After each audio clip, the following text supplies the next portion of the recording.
नर नारियों, ये समय बड़े सौभाग्य से कभी कभी किसी को मिलता है, नहीं तो जीवन तो आपका अंधेरे में अज्ञान में व्यतीत हो रहा। दिन में काम करते हो और शाम को घर में बाल बच्चों की सेवा करके सो जाते हो। इतना ही आपका काम और दिन रात का है। इसके आगे ये नहीं सोचना कि मैं कहाँ से आया हूँ और मैं कहाँ जाऊँगा। ये आपको मालूम नहीं होता है कि ये मनुष्य शरीर कितना अमूलक है और ये बार बार नहीं मिलेगा। ये आपको किसी ने नहीं बताया कि इस मनुष्य शरीर का असली काम, असली उद्देश्य है, किस काम के लिए आपको यहाँ मृतलोक में ये दिया गया है। तो इसको सब लोग बस इस झगड़े झंझट में, खाने पीने में, उठने बैठने में, लड़ाई झगड़े में, इसमें सब बिता देते हो। रात को भी वही संकल्प देखते हो और दिन को भी वही देखते हो। ना आपके हाथ में रात का पड़ेगा और ना आपके हाथ में दिन का पड़ेगा। ये मनुष्य शरीर थोड़े दिन के लिए उसने आपको मालिक ने दिया और ये कहा कि देखो मेरा ये मनुष्य शरीर दिया हुआ ये साफ सुथरा है और तुम इसमें बैठकर अपनी जीवात्मा का कल्याण, अपनी जीवात्मा को भगवान के पास में पहुंचा दो। हमारे मकान को गंदा मत करना। मैं तुमको किराए पर देता हूँ, भाड़े पर थोड़े दिन के लिए। समय पूरा होते ही मैं आ जाऊँगा और तुमको मकान से बाहर निकाल कर और मैं अपना मकान ले लूँगा। उसने ये कहा मेरे मकान में गंदगी मत जमा करना।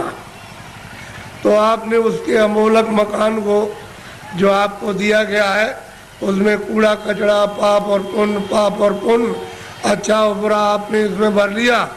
अब श्वासों की पूंजी खत्म हो रही है तो वो आने वाला है और सामने खड़ा हो गया कि मकान को खाली कर दो। अभी आप क्या करोगे? उसके सामने होश उड़ जाएगा, आंखें बंद हो जाएंगी, कान बंद हो जाएंगे, जबान आपके मतलब ये वो भी बंद हो जाएगी, बुद्धि जो है वो पागल हो जाएगी, कहेगा निकलो मकान। पहचानना भी बंद, सुनना भी बंद, बोलना भी बंद, समझना भी बंद। और मनुष्य रूपी इस किराए के मकान से जीवात्मा को निकाल करके बाहर करेगा। फिर तुमको ले जाएगा और वहाँ पर हिसाब करेगा कि तुमने कितना पाप किया और कितना पुण्य किया।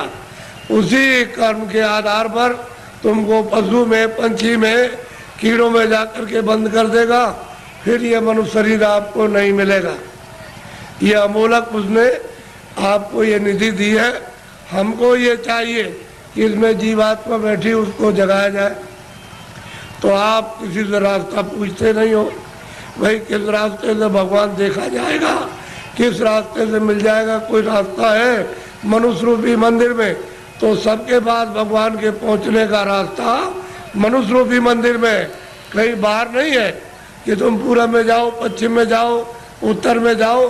तुम्हारे मनुष्य मकान में उसके पाने का, देखने का, दर्शन का और जीव को यानी मतलब ये है कि पार करने का इसी से रास्ता। तो तुम किसी जानकार के पास जाते हो, उससे पूछते कि भाई भगवान के मिलने का कोई रास्ता है, तो वो बता देता आपको और फिर कहता कि देखो ये रास्ता है, इससे चलो। तो देवी और देवता और भगवान और ब्रह्मा और विष्णु महादेव और ईश्वर और ब्रह्म सब मिल जाएंगे। तो आप तो दिन भर इस काम में लगे रहते हो। दिन गया धंधे में, रात गई सोई। हीरा जलम अमोल था, कौड़ी बदले जाए। क्या आपने कर दिया मनुष्य शरीर पाकर? क्योंकि ये तो अमोलक मनुष्य शरीर है। सारे संसार की दौलत को एक जगह रख दिया जाए और इसकी आरती की जाए कि हमको फिर से मनुष्य शरीर ये खड़ा कर दो, दे दो, इसमें जीवात्मा को वापस ले आओ, तो ये धन दौलत नहीं कुछ कर सकता। ऐसा आपको सबको अमोलक मनुष्य शरीर दिया गया, चाहे किसी भी जात का हो, ब्राह्मण हो, क्षत्रिय हो, अर्जन हो, मुसलमान, ईसाई हो। भगवान के पाने का सबको ये अवसर दिया। आप कहोगे हमको भगवान के पाने का अवसर नहीं मिला तो इससे बढ़कर के और क्या मिलेगा। अब आपको इसमें बैठकर किसी महात्मा की खोज करना है जो भगवान को पा चुका। उसको अगर आपने पा लिया और उसके पास पहुंच गए तो भगवान के पाने की आप में इच्छा जगा देगा। और जब इच्छा जाग जाएगी तो आप कहोगे मुझे रास्ता बताइए, तो रास्ता देगा। फिर आप बैठ कर के मनुष्य रूपी इस मकान में फिर भजन करना। जब भजन करोगे तो तुम्हारी दिव्य आँख, ज्ञान चक्षु, तीसरा नेत्र खुलेगा। उस नेत्र से भगवान और देवी और देवता देखे जाते हैं।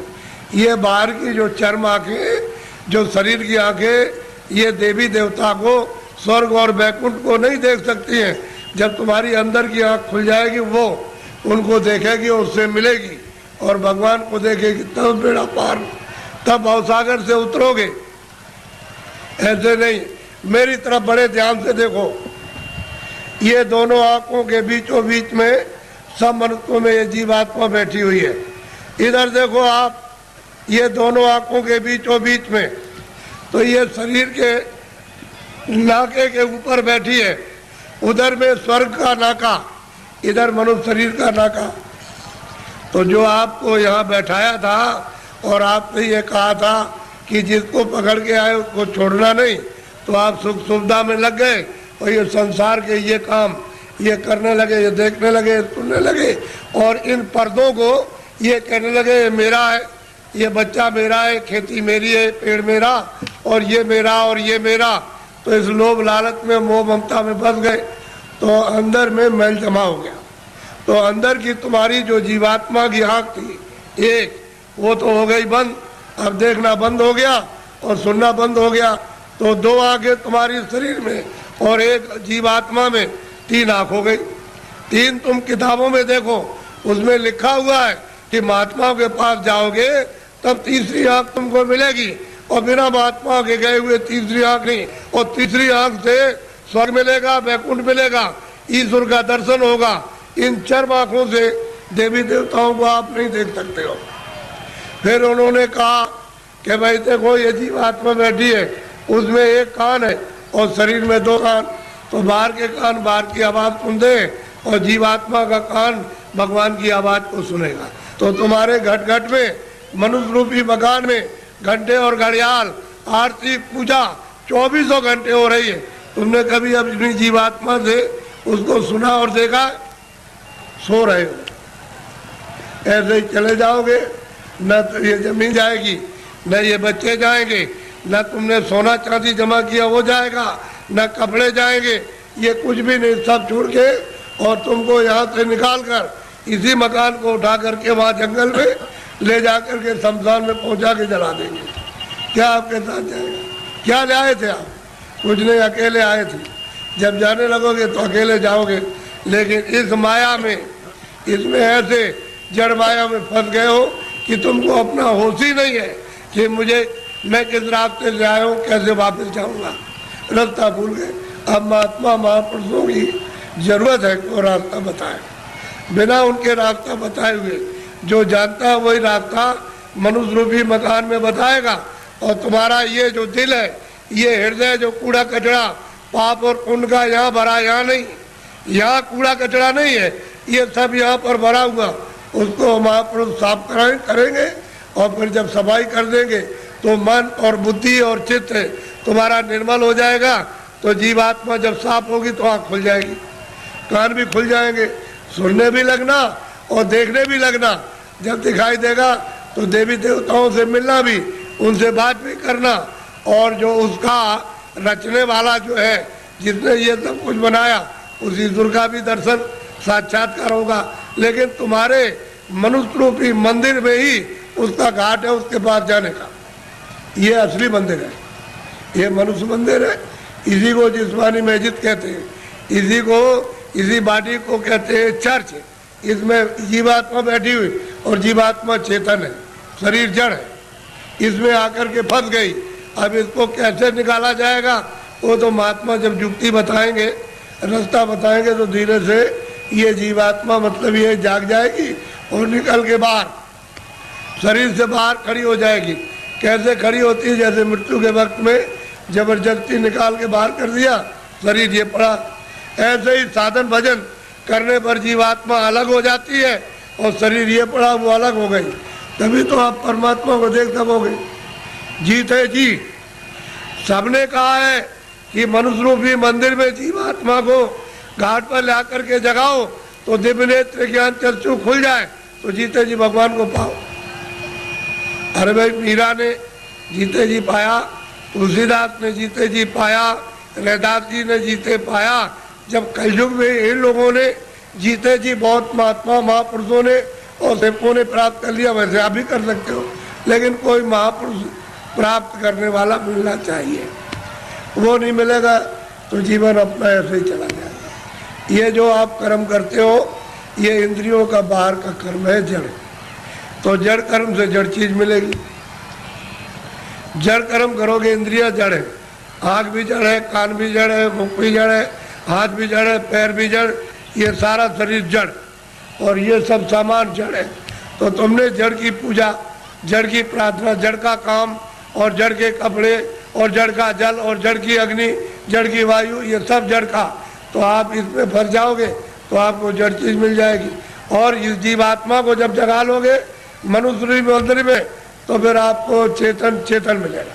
जीवात्मा चेतन है, चेतन का चेतन से भजन करोगे तो चेतन मिल जाएगा। ये जड़ है, शरीर जड़ और ये सब साधन सामान जड़। तो आप लोग इसमें उलझ गए और फंस गए।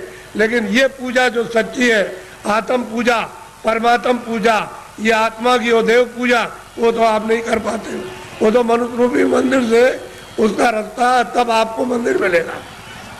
वो तो चमकता है मंदिर, वो तो रोशन मंदिर है, वहाँ तो अंधेरा होता नहीं है, वहाँ तो बिजली जलती नहीं है, सूरज निकलता नहीं है, वहाँ मतलब वहाँ रात्रि होती नहीं है, इस तरह के पाप और पुण्य नहीं। ऐसे मंदिर में पहुंचकर अपनी जीवात्मा से मनुष्य रूपी मंदिर में उसकी पूजा करो, सच्ची चेतन पूजा, तो जीव कल्याण हो जाए सदा के लिए, ये मुक्त हो जाए, छुटकारा पा जाए। और तुम सच्ची पूजा नहीं करोगे तो इसमें फंस जाओगे तो आपको क्या मिलने वाला? अरे पाप और पुण्य इसका फल पा जाओगे। अब तो पुण्य करते नहीं हो, पापी पाप दिन और रात करते हो, तो बताओ कैसे तुमको फिर ये मनुष्य शरीर मिलेगा और कैसे भगवान मिलेगा? उसने तो कहा मन और बुद्धि और चित्त है ये निर्मल और अंतःकरण निर्मल जिसका हो जाएगा वो मुझको प्राप्त कर ले। तो आपने तो मन बुद्धि चित्त है, अंतःकरण निर्मल नहीं किया, ये तो काम क्रोध लोभ और मोह और अहंकार में फंसे रह गए। इसमें इस गंदगी को अपने ऊपर लाते रहे, पहाड़ों की तरह से लाद लिया, तो इसको उतारेगा कौन? ये सारा जीवन आपका व्यर्थ जा रहा है। मनुष्य शरीर फिर नहीं मिलेगा। चार खाने बनाइए, पशु योनि, पंछी योनि, कीड़ों की योनि, थल की योनि, इसमें से निकाल के उसमें बंद कर देगा तो कभी कुत्ते की योनि में, कभी बिल्ली की योनि में, कभी चूहे की योनि में, कभी गाय की योनि में, कभी शेर की योनि में, कभी मछली की योनि में और कभी मगर की योनि में, कभी जीव जंतुओं में, इसमें बंद कर देगा। और अपना कर्जा जो आपने लाद लिया उसके देश में वो लेना देना पड़ेगा। ये कर्जा का देश है बच्चा, ये देश अपने घर में जाने का नहीं है। कर्जा ले और दे, कर्जा ले, कर्जा तुम ले लोगे तो मैं ब्याज के उसको चुकाना और आप चुका नहीं सकते हो, तो कर्म कर्जा है। जो पाप पुण्य करते हो यही पर देना आपको, यही आपको जन्म लेना, यही मरना। इससे छुटकारा इस जीव का नहीं हो सकता। और जब जब मनुष्य शरीर मिला तब तब आपने बर्बाद कर दिया, अब की मिला उसको भी ऐसे ही गंवा देते हो। ये फिर शरीर मिलेगा, अब की बार हाथ से चला गया तो ये गांव आपको, ये बच्चे आपको, ये सब कुछ देखने को आपको नहीं मिलेगा। वो दूसरी योनि में कई जंगल में बंद कर देगा, वहाँ करोड़ों वर्षों तक भटकते रहो, रोते चिल्लाते रहो, उस दुख और दर्द में कौन सुनवाई करेगा? और नरकों में भेज दिया तो वहाँ कितने नाम के नरक हैं, उसमें सजाएं देगा, वहाँ से लौट के आ नहीं सकते हो। इस मनुष्य शरीर को सार्थक करो, किसी महात्मा की खोज करके उससे पूछो भगवान के मिलने का कौन सा रास्ता है, तो जो जानता होगा रास्ता तुमको मनुष्य शरीर में बताएगा। फिर घर में आके दिन में खेती करो, दुकान और दफ्तर का काम करो, शाम को बच्चों की सेवा करो और 1 घंटे का समय लगाकर मनुष्य रूपी मंदिर में सच्चे भगवान का अपनी जीवात्मा से भजन तब वो परमात्मा मिलेगा जीते जी। मरने के बाद बच्चा मिलने वाला नहीं है। तुम ये सोचते हो कि मेरे लोग पीछे के चले गए, वो स्वर्ग चले गए, उनकी कोई चिट्ठी पत्री तुम्हारे पास में आई है कि मैं स्वर्ग में पहुंच गया हूँ और तुम यहाँ बैठे हुए हो स्वर्ग के दरवाजे पर, और तुमको भी पता नहीं स्वर्ग क्या चीज है। अरे दरवाजे पे बैठे हो, इधर मनुष्य शरीर का दरवाजा, उधर स्वर्ग का दरवाजा, और मनुष्य शरीर में बैठ करके स्वर्ग में नहीं जा सकते हो तो मरने के बाद पहुंच जाओगे। उनकी तो कोई चिट्ठी पत्री नहीं आई कि मैं यहाँ पहुंच गया हूँ, तुम भी चले आना, तुम भी चले आओगे। और न तुम जानते हो कि मेरे जाने वाले घर के कहाँ गए, उसका पता तुमको नहीं है। इसलिए मनुष्य शरीर के द्वारा अगर तुम पहुंच गए स्वर्ग में तो पहुंच गए, और ऊपर चले गए तो चले गए, और नहीं पहुंचे तो स्वर्ग जाने वाले मरने की बात नहीं हो। इसलिए खोज करो कि मनुष्य मंदिर है, ये असली मंदिर में घंटे घड़ियाल 2400 घंटे परमात्मा के बज रहे। लेकिन तुम्हारी अगर आंख बंद हो जाए, कान बंद हो जाए, तो बाहर से न तो सुनाई देगा न दिखाई देगा। इसी तरह से तुम्हारी अंदर की दिव्य आंख और दिव्य कान तुम्हारे बंद हो गए तो सुनाई और दिखाई नहीं देता। तुम्हारे अंदर के वो दिव्य आंख और दिव्य कान खुल जाए तो सुनाई देने लगे, दिखाई देने लगे।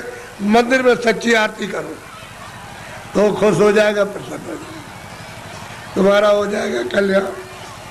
पूजा करो, प्रेम के साथ पूजा कर लो, लेकिन देवता से ये कहो कि मुझे सद्बुद्धि दो कि मनुष्य रूपी मकान में बैठकर मैं अपनी जीवात्मा को जगाऊं और दिव्य नेत्र खोल करके आपका सच्चा दर्शन करूं। ये ठीक। और मांगो कि कोई महात्मा जानने वाले मिल जाए जो वहां तक पहुंचे हो देवी देवताओं के पास और उस परमात्मा के पास, और वो हमको रास्ता बता दे, और उनकी कृपा से और दया से रास्ता पा जाए हम आपके पास और भगवान के पास पहुंच जाए।